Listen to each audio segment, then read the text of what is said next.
오늘도 하나님의 은혜가 여러분과 여러분의 삶 가운데 충만하게 임하시기를 바랍니다. 오늘은 창세기 25장입니다.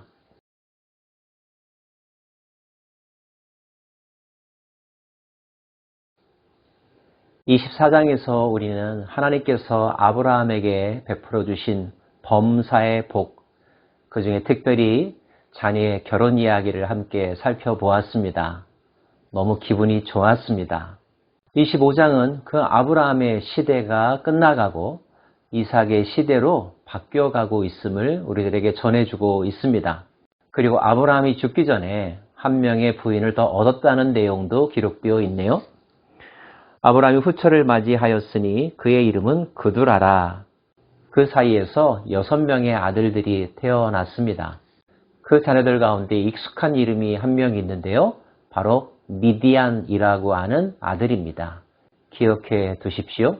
아브라함은 죽기 전에 그 자녀들의 재산을 분할하고 분가시키는 일까지 마무리합니다.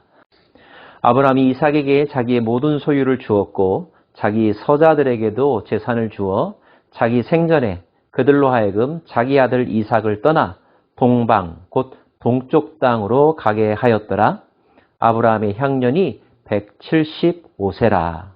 그러고 보니 아브라함은 하란 땅을 떠난 후 꼭 100년의 인생을 살았고 우리는 그 100년 동안의 삶을 성경을 통하여서 살펴볼 수 있었습니다.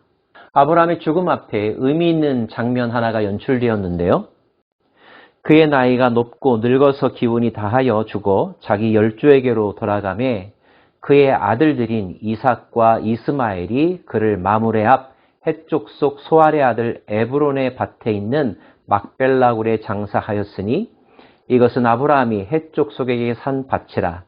아브라함과 그의 아내 사라가 거기 장사되니라. 아내가 묻힌 막벨라굴에 장사되었습니다.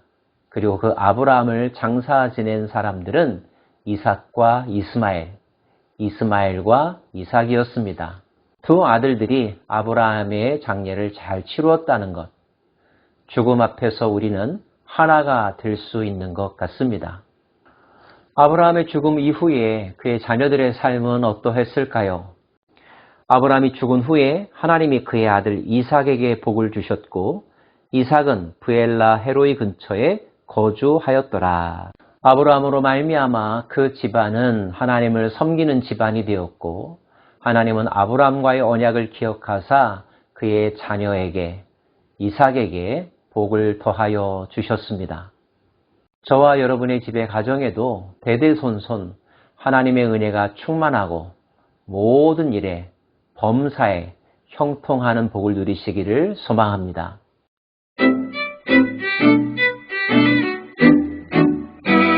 아브라함이 살아있을 때 분가했던 이스마엘과 이삭, 아브라함의 죽음을 계기로 한자리에 모였었죠.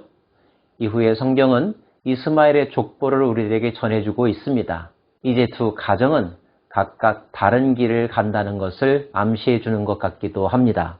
사라의 여종 애굽인 하갈이 아브라함에게 낳은 아들 이스마엘의 족보는 이러하고 이스마엘의 아들들의 이름은 그 이름과 그 세대대로 이와 같으니라. 이스마엘의 아들들은 모두 12명이었습니다. 이스마엘도 한 생애를 잘 살다가 돌아갔겠죠? 이스마엘은 향년이 137세에 기운이 다하여 죽어 자기 백성에게로 돌아갔고 그 자손들은 하윌라에서부터 아수르로 통하는 애굽 앞 술까지 이르러 그 모든 형제의 맞은편에 거주하였더라. 이삭에 관한 이야기도 성경은 증언하고 있습니다. 아브라함의 아들 이삭의 족보는 이러하니라. 아브라함이 이삭을 낳았고 이삭은 40세에 리브가를 맞이하여 아내를 삼았으니 리브가는 밧단 아람의 아람 족속 중 부두엘의 딸이요 아람 족속 중 라반의 누이였더라. 그의 나이 37세에 어머니 사라가 죽었죠. 40세에 리브가를 아내로 맞이하였습니다. 하지만 이삭과 리브가 사이에 자녀가 없었습니다. 이삭이 하나님 앞에 간절하게 간구하는 기도의 내용이 소개되어 있습니다. 이삭이 그의 아내가 임신하지 못하므로 그를 위하여 여호와께 간구하매 여호와께서 그의 간구를 들으셨으므로 그의 아내 리브가가 임신하였더니, 그리고 이삭의 나이 60세 때에 비로소 자녀를 얻게 되었는데 놀랍게도 쌍둥이가 태어났습니다. 그런데 하나님은 그 쌍둥이가 리브가의 뱃속에 있을 때 이런 말씀을 하셨습니다. 여호와께서 그에게 이르시되 두 국민이 내 태중에 있구나. 두 민족이 내 복중에서부터 나누이리라. 이 족속이 저 족속보다 강하겠고 큰 자가 어린 자를 섬기리라 하셨더라. 대체 이 말씀의 의미는 무엇일까요? 앞으로 어떤 일이 일어난다는 뜻일까요? 두 아들을 낳은 지 약 15년 후, 즉 이삭의 나이 75세 때에 아브라함이 향년 175세로 세상을 떠났습니다. 아브라함은 손주들을 보고 죽은 셈이 되는군요.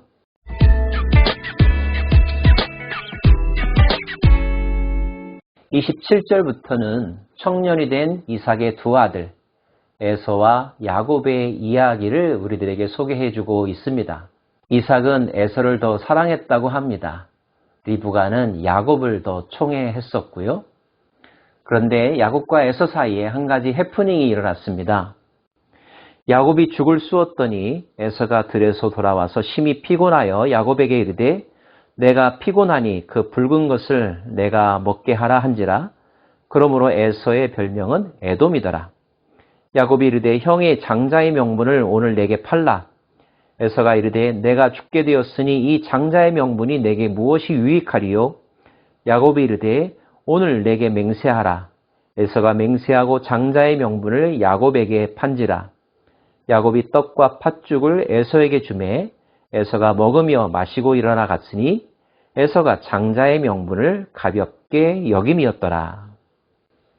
쌍둥이여서였을까요? 둘 사이에는 어느 정도 질투와 견제의 분위기가 있었던 것 같습니다.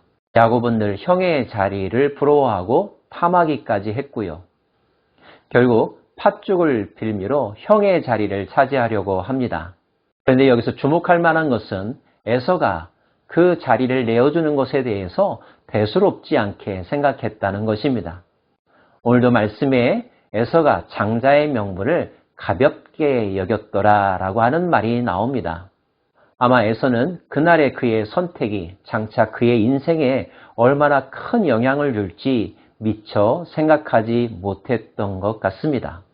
살다 보면 정말로 중요한 것에 대한 가치를 채 알지 못해서 가볍게 여기고 소홀히 여기다가 훗날 큰 낭패를 보는 경우들이 더러 있지 않습니까?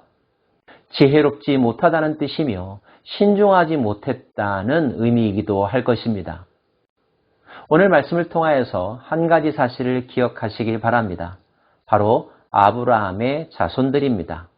아브라함은 하갈을 통하여 사라를 통하여 그두라를 통하여 여러 명의 자녀를 얻게 되었습니다. 그리고 그 자녀들은 사방으로 흩어졌고 번성했죠.